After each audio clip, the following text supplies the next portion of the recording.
Hello বন্ধুরা, কেমন আছেন সবাই? আশা করি আপনারা ভীষণ ভালো আছেন। আমি চান্দ্রী, আপনাদের সবাইকে আজকে নিয়ে চলে এলাম আমার চ্যানেল ভিনদেশি চান্দ্রীতে আর একটা নতুন ব্লগ নিয়ে। আজকে আপনাদেরকে আমি নিয়ে যাচ্ছি টংলুর স্কুলে, আর সেখানে গিয়েই আমরা একটু জেনে নেব যে আমেরিকার এই এলিমেন্টারি স্কুল বা যেটাকে আমরা বলি হচ্ছে প্রাইমারি স্কুল, সেই স্কুলের পড়াশোনার ব্যবস্থাটা কীরকম, আর ভারতীয় পড়াশোনার সাথে এখানকার পড়াশোনার কতটা পার্থক্য আছে। তাহলে চলুন এই বাচ্চাগুলোর সাথে মজা করতে করতেই আমরা বরং জেনে নিই।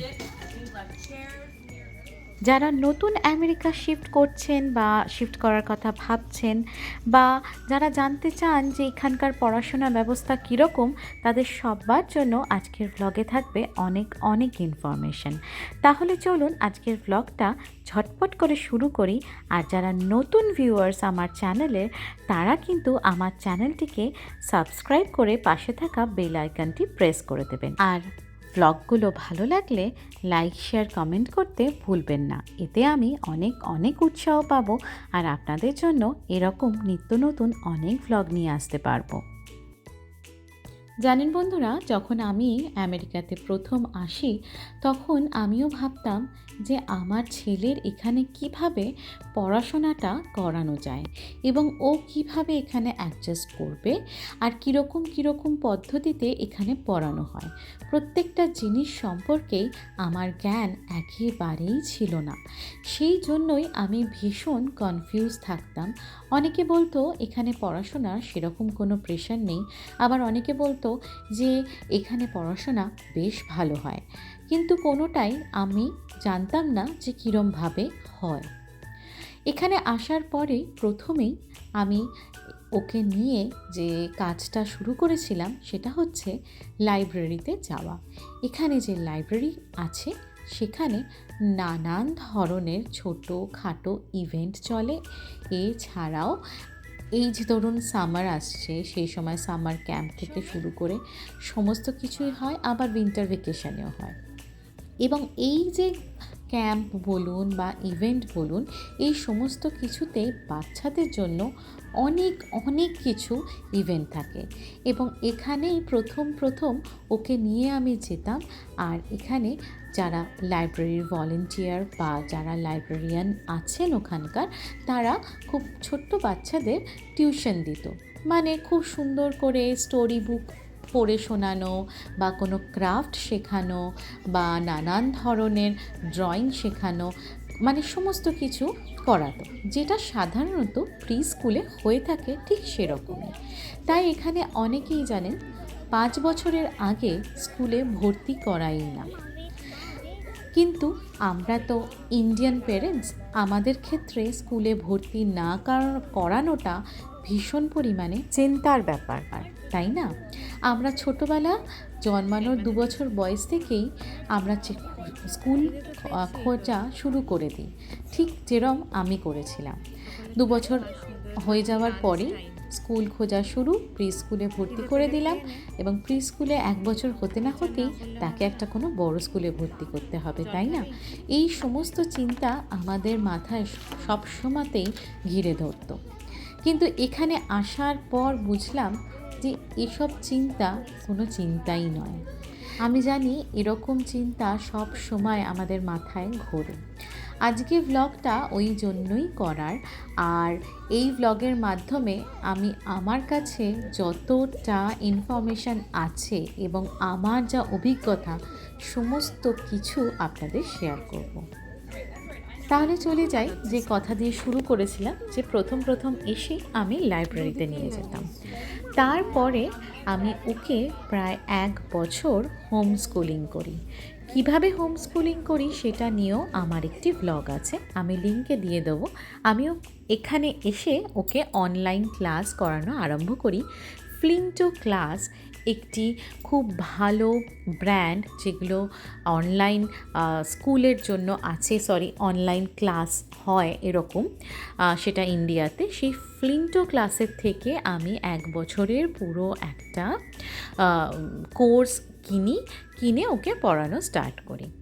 তারপর যখন 4 বছর হয় তখন আমি একটা প্রাইভেটের প্রি স্কুলে ওকে ভর্তি করাই, যেটি এখানে কোনো বাধ্যবাধক নয় যে আমাকে প্রাইভেট স্কুলে ভর্তি করাতেই হবে, কিন্তু ভর্তি করাই যাতে স্কুলের অভ্যেসটা 4 বছর বয়সের পর থেকে একটু স্টার্ট হয়। কিন্তু সেটাও ছিল সপ্তাহে মাত্র 3 দিন। এখানে বাচ্চাদের 5 বছরের আগে কোনোভাবেই চায় না যে স্কুলে বাচ্চারা যাক। কি ভালো বলুন তো, এখানকার বাচ্চারা 5 বছরের আগে জানেন তো লিখতে পর্যন্ত পারে না, আর আমরা 2-2.5 বছর হওয়ার সাথে সাথেই হাতে খড়ি দেওয়ার জন্য কীরকম উঠে পড়ে লাগি, তাই না? 5 বছরের আগে বলে বাচ্চাদের হাতের গঠন সেরকম হয়ই না। এখানে দেখুন আমার ছেলে কি মিষ্টি একটা পুচকে চিকেনের ছানা নিয়ে খেলা করছে। আমার মনে আছে নার্সারি স্কুলে আমি যেখানে পড়তাম সেখানে একটা মুরগি ছিল। সেই মুরগির পেছনে আমি খেলতে খেলতে দৌড়েছিলাম বলে টিচার আমাকে খুব বকেছিল যে আমি কেন মুরগি ধরতে যাচ্ছি। ঠিক সেরকমই এখানে দেখুন স্কুলের বাচ্চারা কি সুন্দর মুরগির ছানা নিয়ে খেলছে, তাদের আদর করছে, তাদের খাওয়াচ্ছে। মানে বুঝতেই পেরেছেন যে আমাদের শিক্ষা ব্যবস্থায় এতটা বেশি ভয় আছে আর এখানে ততটা বেশি ফ্রিডম আছে। কেন বললাম এই কথাটা অনেকেই মনে করতে পারেন যে বাবা আমেরিকায় গিয়ে এখন সব কিছুই ভালো। না, কথাটা সেখানে নয়। কথাটা হচ্ছে আমাদের শিক্ষা ব্যবস্থায় আমরা পরীক্ষা নির্ভর করে বাচ্চাদেরকে শেখাই। এই পরীক্ষা আছে, পড়তে বস। এই ক্লাস টেস্টে কম নাম্বার পাবি, পড়তে বস। কিন্তু এখানে পড়াশোনার ব্যাপারটা পুরোপুরি স্কিল নির্ভর। এখানে বাচ্চাদেরকে ছেড়ে দেওয়া হয়, কার কোন স্কিলটা ভালো আছে সেটার ওপর নজর রাখে টিচারেরা এবং সেই অনুযায়ী তাকে গ্রো করার চেষ্টা করে। এবং এত সুন্দরভাবেই চেষ্টাটা হয় যে আপনারা দেখলে বুঝবেন না যে ক্লাসে 10টা বাচ্চার মধ্যে প্রত্যেকটা বাচ্চার যে এক একটা ইন্ডিভিজুয়াল কোয়ালিটি আছে সেই সমস্ত কিছু সম্পর্কে তাদের ক্লাস টিচার একেবারে ওয়াকিবহাল। কারণ একটাই, যে এখানে পড়াশোনা ব্যবস্থা পুরোপুরি রিয়েল লার্নিং এর ওপর ভিত্তি করে, আর সেই জন্যই এখানকার বাচ্চারা অনেক বেশি পরিমাণে তাদের রিয়েল ওয়ার্ল্ড সম্পর্কে ধারণা রাখে। আর একেবারেই এখানে জানেন বইয়ের সেরকম কোনো কনসেপ্টই নেই। এখানে যেটুকু আছে সেইটুকু হচ্ছে আপনারা এখানে দেখবেন যে প্রজেক্ট ওয়াইজ কিংবা ধরুন ক্রোমবুক দিয়ে দিল, আর বাকি বই বলতে এরা শুধুমাত্র লাইব্রেরিতে যে রেফারেন্স বুক বা স্টোরি বুক থাকে সেগুলোই পড়ানো এবং পড়াতে উৎসাহ দান করে। আর সেই জন্যই পুরোপুরি কনসেপ্টটাই আলাদা। এখানে বাচ্চাদের বইয়ের ব্যাগ ভীষণ ভীষণ হালকা, শুধু একটা পাতলা ফোল্ডার থাকে।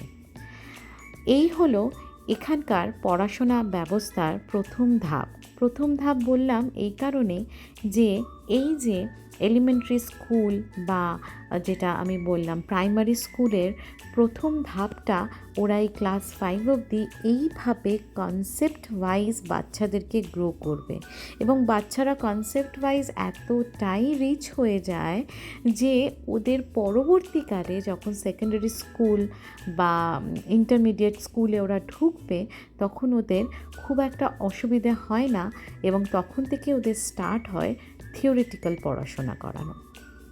ওদেরকে যে মুরগির বাচ্চার ভিডিওটা দেখালাম সেটা ছিল চিক ডে। ওদের স্কুলে কয়েকটা ডিম এনে একদম ক্লাসের মধ্যেই রেখে দিয়েছিল একটা ইনকিউবেটর মতো একটা জায়গাতে। এবং সেই ডিমটা থেকে আস্তে আস্তে যে হ্যাচ করে ডিমের ছানা মানে মুরগির ছানা হলো, এই প্রসেসটা ওরা পুরো এমব্রায়ো থেকে পুরোটা ওরা অবজার্ভ করলো, আর তার বেসিসেই লিখলো ওদের একটা ছোট্ট থিসিস পেপার। মানে ওদেরকে বইয়ের পড়া শেখালো না, ওদের পুরো চোখের সামনে এনে প্র্যাকটিক্যালি সেই সমস্ত নলেজটা দিল, যেটা হয়তো আমরা বইতে দিনের পর দিন মুখস্থ করতাম, তাই না? এই রকম শিক্ষা ব্যবস্থা সত্যি আমরা সবাই চাই যে সব জায়গায় যেন এরকম শিক্ষা ব্যবস্থা আর যে মডেলটা সেটা আস্তে আস্তে ছড়িয়ে পড়ুক। তাহলে বন্ধুরা, আজকের ভ্লগটি আপনার কেমন লাগলো বলবেন, আর এই বিষয়ে আরও ভ্লগ যদি আপনারা জানতে চান এবং দেখতে চান তাহলে আমাকে একটু বলবেন, আমি এই বিষয়ে আরও ভ্লগ আপনাদের দেব। আমি যতটা পেরেছি সংক্ষেপে আপনাদের একটা আইডিয়া করানোর চেষ্টা করেছি যে এখানকার পড়াশোনা ব্যবস্থা কীরকম। আরও অনেক কিছু বলার আছে, নিশ্চয়ই আরও অন্যান্য অনেক ভ্লগের মাধ্যমেই আস্তে আস্তে করে আপনাদের বাকি ইনফরমেশনগুলো আমি দিতে থাকবো।